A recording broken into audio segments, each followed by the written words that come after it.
I think Mhm. so. Roger, it's me and you. I think I Yes, it think does. Yes, it does. I think the other thing, and just the last thing I'll say to answer your question, about historians, I think maybe what kind of we're all saying too is that we have to have another definition for film, at least, of historians.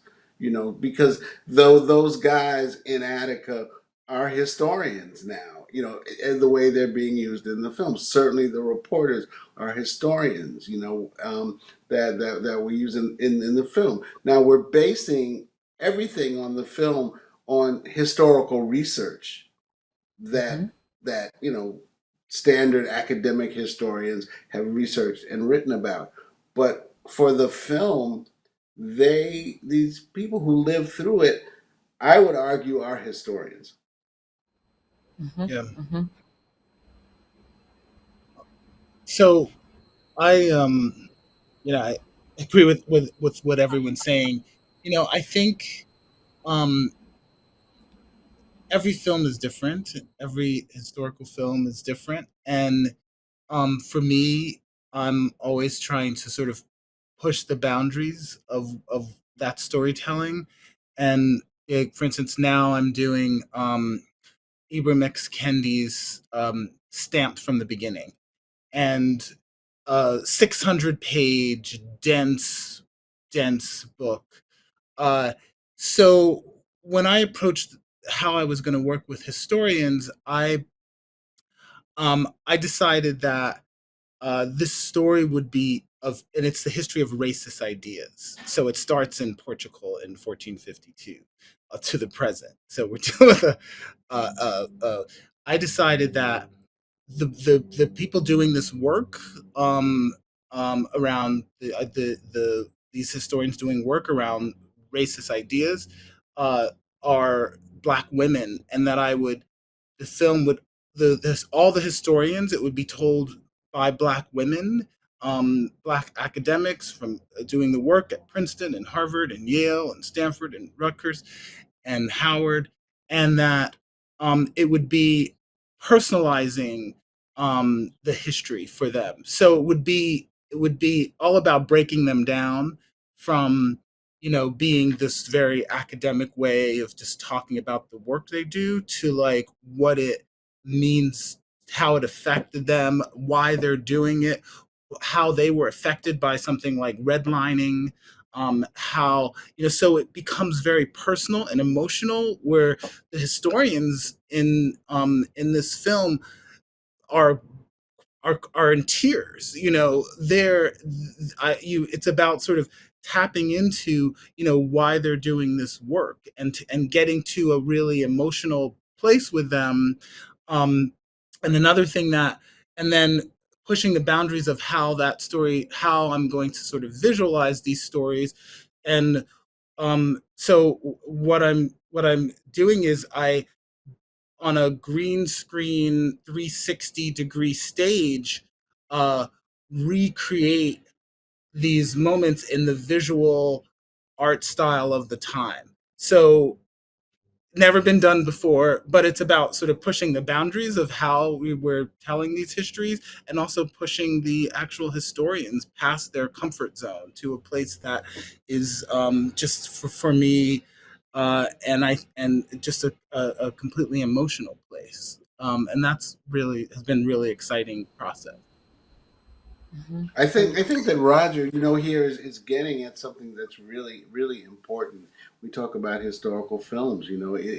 It's how do you challenge how do you challenge yourself? How do you challenge what I mean, because so many times when we're thinking of stories about, especially about African American history, about diverse history, there's not a lot of footage. There's not a lot, there's, we're working on a project on the slave trade, and the writings are all of from the non-enslaved, by far, most of the writings. So how do you tell these stories? How do you take the challenge, and how do you be creative? I mean, that's really important. And I think that that's what we all want to see. We could all, get some old time music and some pictures and throw some stuff together, and you'll get some historians. But how do you do something that's different and that makes history live and makes history exciting and it sounds kind of weird, but I know you guys will know what I mean. That how do you make it exciting for yourself, right? Yeah. How do you make it so you're excited about doing something that looks different and feels different? Mm-hmm. Yeah. Mm-hmm. No, So, oh, I'm sorry, Roger. no. I was just agreeing with Stanley. Go ahead. Okay. So, along this line of how to make it exciting, how to take it to a different level, I'm very much looking forward to the project on the transatlantic slave trade. But as you were saying that, Stanley, one of the things that I thought of was actually a project, Roger, that you did, traveling while black. Um, I think after you answer this question, I'd love for us to be able to show the trailer or a clip. But I I remember seeing it when it was launched. I think I saw it as a New York Times op doc before I saw it the Facebook way. But I thought that it was really interesting because it was one of those early examples of how to use 360 video. So there's something really interesting about that, being able to like put people in a specific place and actually have them feel the atmosphere. But I also would love to hear you talk about, both of you or each of you spoke about how you use eyewitnesses as historians, and how we're trying to make history feel more present. And one of the things that you did, not only did you use um, you know different people from the time talking about whether it's Ben's Chili Bowl or whatever it is, but you also had Tamir Rice's mother. And I rewatched it this morning, and it just brought tears to my eyes, honestly. And it seems like a very simple concept. We've all seen that. You interview someone who was there, but I think that each of you in your projects have these interviews with people that, even though you know what they're going to say, or you're familiar with the topic, it's like this punch in the gut. I felt that way about Attica with speaking about the former prisoners. I felt that way with Tamir Rice's mother, Samaria. So sorry, very long-winded question, but Roger, can you talk about how the way that you're thinking about using this new technology actually amps up the emotion and the content, that the historical content that you're delivering? Yeah. Well, that started out um, as a experiment in because I had never worked in virtual reality, uh, and I got a grant from the Sundance, New York Times, MacArthur journalism grant to really, as a documentarian, explore VR. And what I wanted to explore was how to bring archive and history into VR, which really hadn't been done.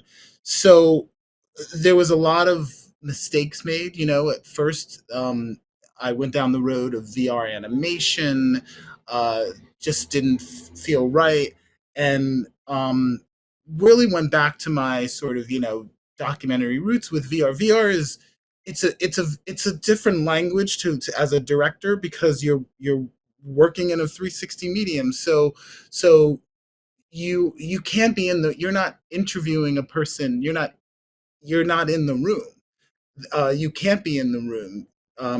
And so it was figuring out how to tell a story in a 360 way that really sort of brought this world to life. And so that was about finding a place that brought these stories to life, and a place that so Ben's Chili Bowl came to mind because it had been um you know it this was the Traveling While Black is about the really about the Green Book, and how the Green Book was used to both form community, and then for the purpose of safety and protection. And so, but Ben's Chili Bowl had been three different things in the Green Book. It had been a black silent movie theater, uh, and we could then transform Ben Chili Bowl into the original black silent movie theater that it was. It had also been a pool hall, and as a Chili Bowl, it's a gathering of, they have like each week they have like a history night where the people from the community on U Street in Washington D.C. come together and tell stories. So it was about bringing that space to life. But for me, it was also about connecting that history to uh, the situation we're all in as Black people living in America now. And Samaria Rice's story, which she had never really told, was obviously the place to end up. That, you know, no one could not emotionally respond to the tragedy of what happened to Tamir. But also the great thing about VR, seeing it in VR in the Oculus, is that you can't escape. You Mhm. can't, eat your popcorn. You can't look at your phone. You have the headset on, and everywhere you turn, you are immersed in, and you have to face her. You have to face this mother who is in incredible pain and the way she was treated when Tamir was murdered. And so that was, I realized that VR has this incredible power because of Mm. that. You are trapped in the story. You were trapped there with her. And what we did was we then filled the room with all of the footage that we see on Facebook and social media of Black people being murdered, and it's all around you, and it becomes, and it completely surrounds you, and it's a totally different experience. It's a full body experience, and it was amazing to, like, to create that, and the process of sort of getting there with VR with that. And when we launched it at Sundance. We created uh, Ben's Chili Bowl at Sundance. We built a set, and you went into Ben's Chili Bowl in this set. You sat in that booth.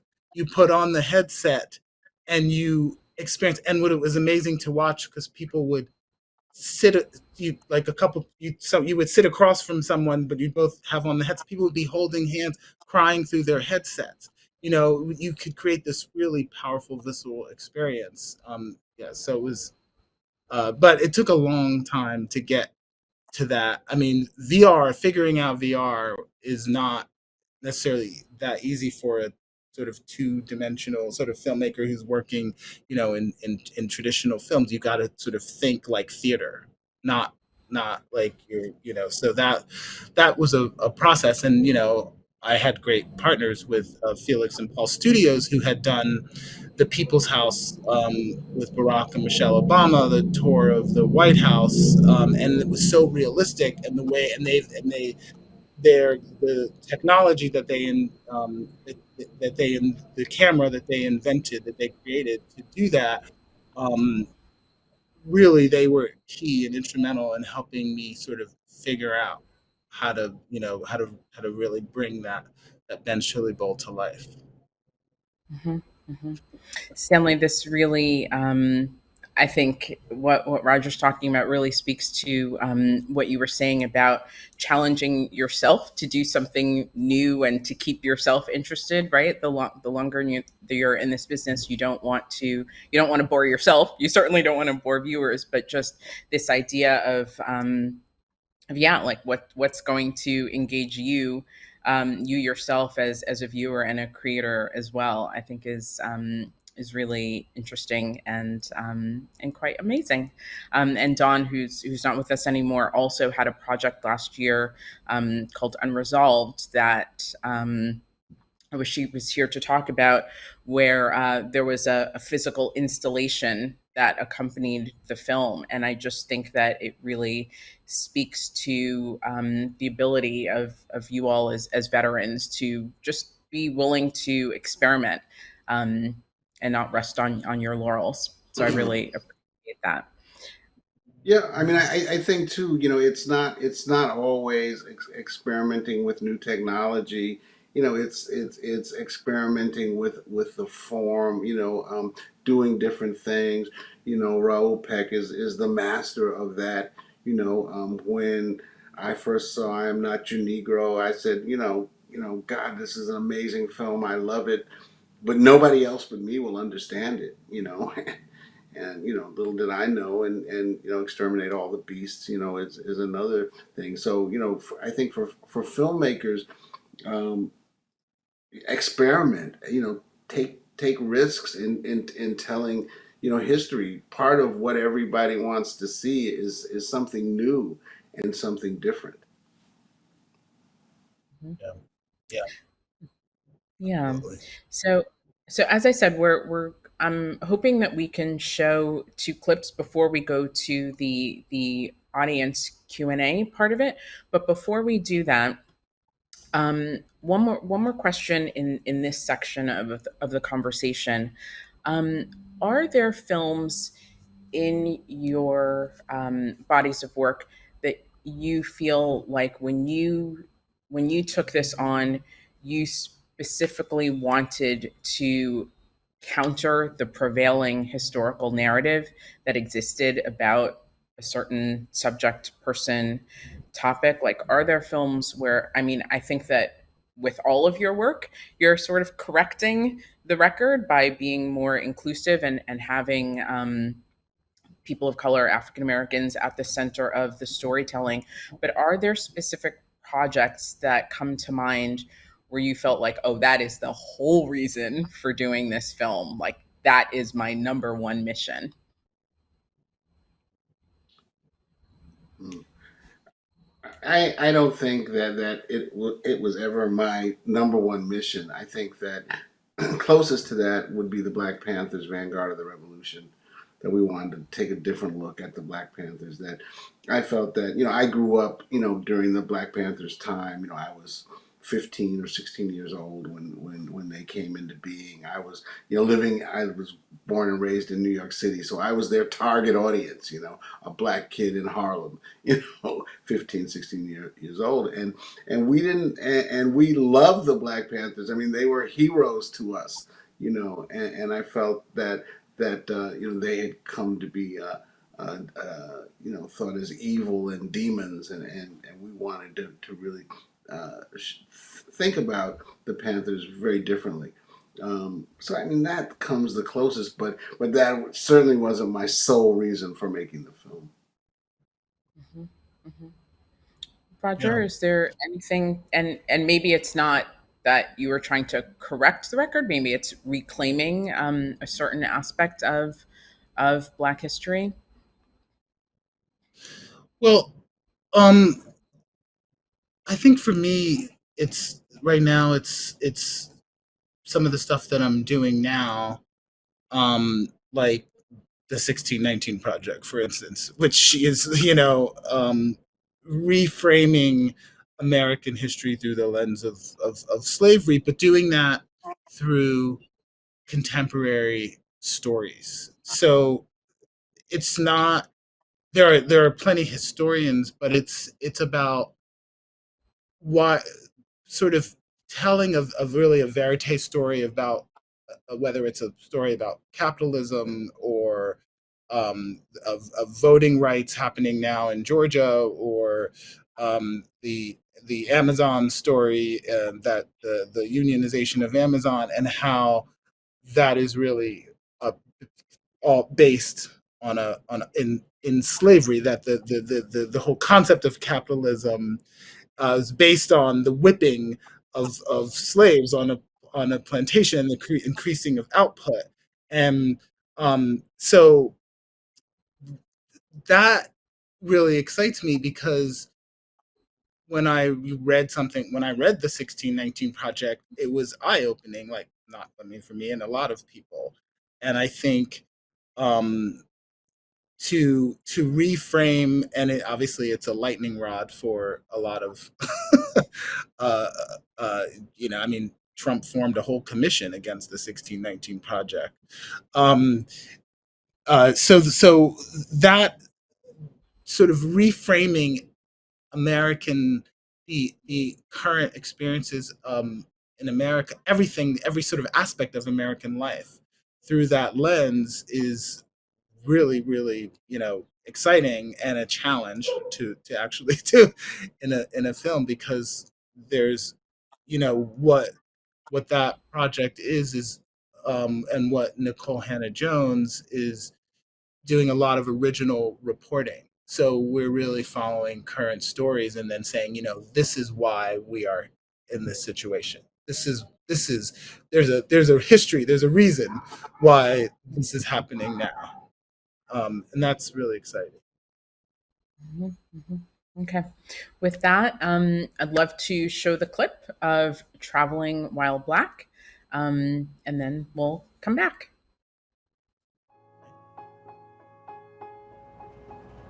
The Green Book was a guide for African Americans to travel safely, to find shelter, food, and gas in a time when these basic rights were not guaranteed. Every trip through America for a black person during those times was potentially fatal. The assumption is at some time it stopped. And that's not the case. It never stopped. I am feared, really frightened for black men traveling while black. I wonder, when does it end? It's hard to see that in a flat. It's hard to, you're not really experiencing it. I know, but we were audibly immersed. But yes, I hope people will find it, and be able to enjoy. I know that that you're leaving us now, and we're going to continue with Stanley asking questions. But Roger, thank you so much for being with us today. Thank you. Thank you. It Thank was you a for pleasure. sharing your wisdom. Yes, thank you. Okay, Thanks, Roger. take care. Okay. Um, Stanley, we have a lot of questions from the audience, and I'd love to just throw some questions at you. But before we do, one last question. You talked about this a little bit. Um, how how how do you approach a topic when there is very little or no archival material available? You talked about the creating a new world, the slave trade project, but that's not the only film that you've worked on. I know you have a Frederick Douglass film coming up, Harriet Tubman film coming up. And have spoken about the lack of images in some cases, maybe less for Frederick Douglass, but still. Can you talk about that a bit? Sure. I think a great case is, the Harriet Tubman film that we completed a little while ago, and it's an hour-long piece on Harriet Tubman, and maybe there's five to eight pictures of Harriet Tubman.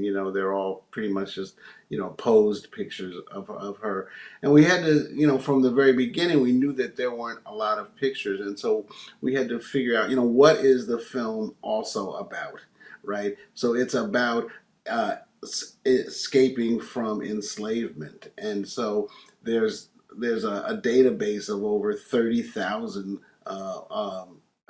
wanted ads for escaped enslaved people. So we used that. What was it about? It was about escaping through the landscape at night. So we shot that. It was about the Maryland shore, because Maryland becomes a real character in the film, because uh, enslavement in Maryland is very different than what we think of so many times about Mississippi or Georgia or Alabama, with huge plantations. Um, Maryland existed. Slavery in Maryland were very small. People owned one or two enslaved people. You could walk to freedom. It was just very, very different. So all of those things we had to think about covering those things, and in some ways getting away from the core story of Harriet Tubman, but we couldn't get too far away. You know, we had to make sure that we always came back so that you're not watching the film and thinking, well, wait a minute, I thought this was about Harriet Tubman. So we had to use still pictures creatively. You know, one of the things that we saw, we went to an exhibit of this woman who took these great, beautiful still photographs at night of the underground, of houses along the Underground Railroad. And she would like put up a big spotlight, like one spotlight, and shoot at the side of a barn, and the rest of the woods surrounding it would fall off into darkness. And they were these incredible pictures in color. And we called her up and said, you know, could we pay to use your photos? And it just makes a really beautiful sequence. So we had to think about other things that we could do to tell this story, because there's just not a lot, and we didn't want to do but so many recreations. You know, we don't want to hire an actress to kind of play Harriet Tubman. That's a different film. Mm-hmm, mm-hmm, mm-hmm, mm-hmm. Okay, so I'm going to turn to some audience questions. I've got a list that is still growing. One of the questions that I'm also curious to hear the answer on. Does the commercial industry care about what's right or accurate as it pertains to Black history, or just what's sexy? What do you think about that? How can filmmakers advocate for more Black stories by Black filmmakers? And is there a market for that? I think that one of the things that we as filmmakers, documentary filmmakers of historical documentaries, have to do is be totally accurate. You know, that's what we have to do, and that's what's expected by whoever's commissioning the film or paying for the film. They don't want us a bunch of sexy lies. They want accuracy. So we did a film, Black Panther's Vanguard of the Revolution. And we had to be really, really accurate. And when we finished the film, Breitbart hired somebody to go through the film and write this long essay about was Huey Newton, the shootout with the police in Huey Newton was not at 4 o'clock in the morning. It was at 3:45, and it was not on the northwest corner in Oakland. It was on the southeast corner, and all these things. And because it was done by PBS, we had to answer all that. But we could answer it, and we could answer it accurately, and we answered it, and we didn't have to change anything. And then they hired somebody else to write another, piece about it. So we have to really be accurate, and sometimes it takes away from the sexiness. So that for an example, Fred Hampton, the Black Panther leader in Chicago, when he was murdered by the police. There was a story that the informer had given him drugs, and so that he was passed out, and his wife could not wake him up because he was given drugs. And so we asked his lawyer, the lawyer that sued the government on behalf of his wife and other people. We asked, was he drugged? And he said, well, the first toxicology report came back that there was no drugs in his body. The second toxicology came back that there were drugs in his body. The third toxicology came back inconclusive. And so we said to him, okay, so what the hell should we say? Right? And he said, well, if you really want to be accurate, if you really want to be safe, do not say that there were drugs in his body. And so we didn't. We did not say that that he was drugged. Now it would have been sexier to say that he was drugged, and but we weren't sure, and I think that it finally it didn't matter really, right? Because either way, the police came in and killed Fred Hampton in cold blood, and it wasn't worth this sexier little thing that then we could be challenged on. Right, Right. It's an excellent example. Another audience question: how do you approach pitching films? Like, how do you have a different approach for different networks, different platforms, different outlets?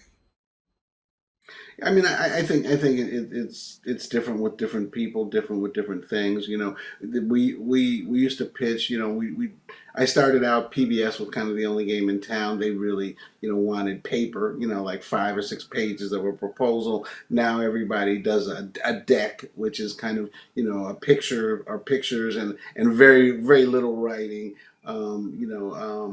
But I think what you want to do is convince people that you have a good story, that you have a story that is worth an hour, hour and a half, 2 hours, or whatever, a series that people are gonna watch, and that you're the person to do it.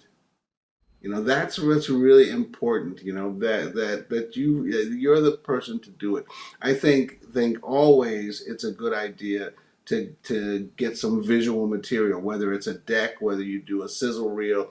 We just are proposing a series to Netflix, and we didn't even really do a sizzle reel. We just got some footage and some stills and put some music behind it, and we didn't even hire an editor. We didn't the producer, just put it together, on her laptop, because we felt like we don't have to tell the whole story. Now, when we did Attica, we were given a little bit of money, and we cut a real sample reel, like 6 7 minutes.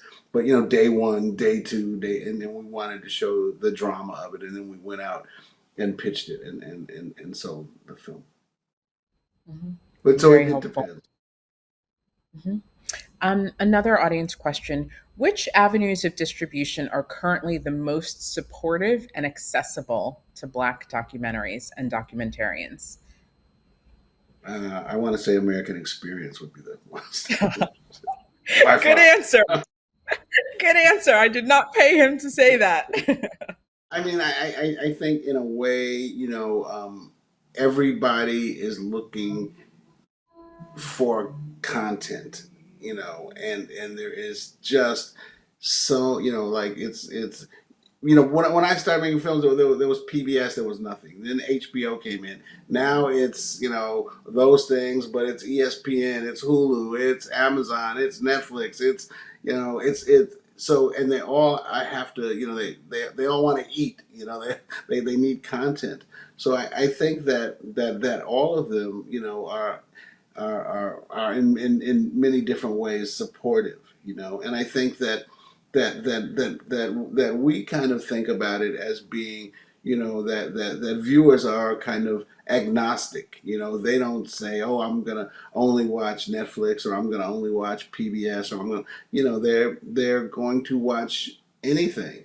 And I think that very seriously. you know um, we did a lot of films for American Experience, and we had a interesting experience when we did Jonestown, for American Experience. We had a rough cut, and we cut all this rough cut stuff. We cut the rough cut, and we went to show it, and then we had like 10 seconds of black, and then we had all this like sexual stuff, this crazy stuff that Jim Jones did at People's Temple, and we had strung that together in like 5 minutes. So we showed them the rough cut, and they said, "Oh yeah, yeah, that's really great." We started talking. We said, "Well, wait." We hit pause. We said, "Well, wait. You should watch this other material." And so then we ran the other material, the sexual stuff. And they were like, "Oh, that's great. You got to put that in." So I think that we learn, you don't want to self censor. You just want to get your best material. And PBS doesn't want to be PBS as we think about PBS. PBS wants to show great films and exciting, experimental kind of things that are new and different. Everybody wants kind of the same thing. Again, when we give stuff, we do cuts for Netflix, or Showtime with Attica, or PBS, American Experience, or certainly American Masters with Miles Davis. He curses through the whole damn film. Just curses like every second. We don't cut any of that stuff. We don't censor ourselves. We say like look, you're just gonna get it, and if you want to cut stuff, then we can talk about it. But this is the film that we want to make. Amazing advice. Amazing advice. How do you contend with the notion of objectivity and your personal history or relationship with the subject matter? I think that what I try to do is what I call an illusion of objectivity. I want to have the illusion of objectivity. Everything is subjective. Everything. I mean, if you sit in the edit room for an hour, you're making 20 or 30 different little decisions. It's all objective. But we want to have the illusion of objectivity. Most of the time with the films, personally that I've made, a lot there are other films. That are really not objective. And I mean, one of the most influential films, for me when I was first starting out was The Murder of Fred Hampton. And it was very much, a subjective film. It was like the dirty pigs broke in and murdered him in cold blood. It was like not trying to, have two sides. And then, but for most of my films, we're trying to at least give you this illusion of objectivity. Obviously, the Black Panther film is looking at the Black Panthers, in many ways in a much more favorable light than ever has been looked at. We're not giving the racists in the murder of Emmett Till, oh well, what was their side? No, this 14-year-old kid was murdered, but we still have this illusion of it being objective. Thank you. Another audience question. What are some best practices for accessing records, photos, and video clips of Black people from city or state archives, courts, Library of Congress, and other places?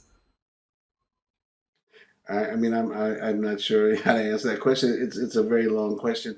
The state archives are it just depends on the state. I mean, so like Mississippi, the has incredible state records. Mississippi, for whatever reason, looks at itself as like it's Mississippi. It's there's no place like Mississippi. And we found a few years ago that Mississippi had the Mississippi, whatever it's called, Historical Society. They all have different names, slightly different names. Had started this program where they had called for people to give them their Super 8 films. And so they have this Super 8 collection that's amazing, from like the 50s and the 60s, And we went through a lot of the collections and we found, these great like Super 8 shots of like, white people eating dinner with the black maid serving them. Or the white people would pose, but they would have their black maid in the background, like it was like a thing, like we got a maid, and so and they have that Super 80 look, and so we use that. So it just really depends, and when I first started, I did so much of the archival research myself, so we found that the Library of Congress, if you register a song, a recording, you have to give the Library of Congress a copy. So the Library of Congress basically has every song that was ever recorded in the United States, but they're listed alphabetically only, and so we did one of my first films was about Madam C.J. Walker, the hair care products. And so I made a whole list of words that could start, and we wanted to find music. So we had a list of like, nappy, kinky, woolly, negress, And we went down to the Library of Congress and tried to find songs. So it just, you just have to like really just do the research and and and beat the bushes. One of the things that's influenced me the most, and maybe this is the last story, is when we were doing $2 in a Dream, the story about Madam Walker. We were talking to this historian, this woman who released records like albums like Wild Women Don't Get the Blues, and blues albums by black women, about women. And she said, I think there's a song that I've heard a citation of called the Nappy-Headed Blues. And she said, I've heard of the song, I've never heard it, but I've heard of it. And and this was before the internet, and we got into a system of different music collectors. And finally we found a guy in Vancouver, British Columbia, and he said, yeah, I have Nappy-Headed Blues. Send me $5. I'll send you a cassette with the Nappy-Headed Blues song on it. And he sent us the cassette, and the first verse is, my hair is can't you, don't you? You can't comb it, don't you try. Nappy, that's the reason why. And we're like, oh my God. But then the last verse of the song is, going to Madam Walker, give her $50 bill. Going to Madam Walker, give her $50 bill. I'm going to send me some pomade. Help a poor girl if you will. And we're just like, and so that song starts the film, and I guess having that experience on my first film made me just feel like anything is possible, if you just look hard enough and keep looking. And a lot of times people I work with think I'm nuts because I say, just keep looking and keep looking with a positive attitude and keep looking with love, and you never know what you can find. That's a great story. We are going to end there on that thought of being positive and approaching the work with love. I want to thank you so much, Stanley, for being here for this Beyond Resilience Masterclass. Thank you to Don Porter. Thank you to Sam Pollard. Thank you to Roger Ross Williams. And thank you to the audience for joining us for this thought-provoking and exciting conversation on Black filmmakers owning and telling our history. Thank you again to the National Endowment for the Humanities for supporting this series. I hope you'll take some time to seek out the films and more of the work by our panels. If you'd like more information on them and their films, their full bios are available at firelightmedia.tv on the events page. I hope you'll also take some time to learn more about what we do at American Experience by visiting our site at americanexperience.org. And please keep up to date with Firelight Media and the Beyond Resilience series by visiting Firelight Media's website at firelightmedia.tv. Again, thank you for this amazing conversation. Good night.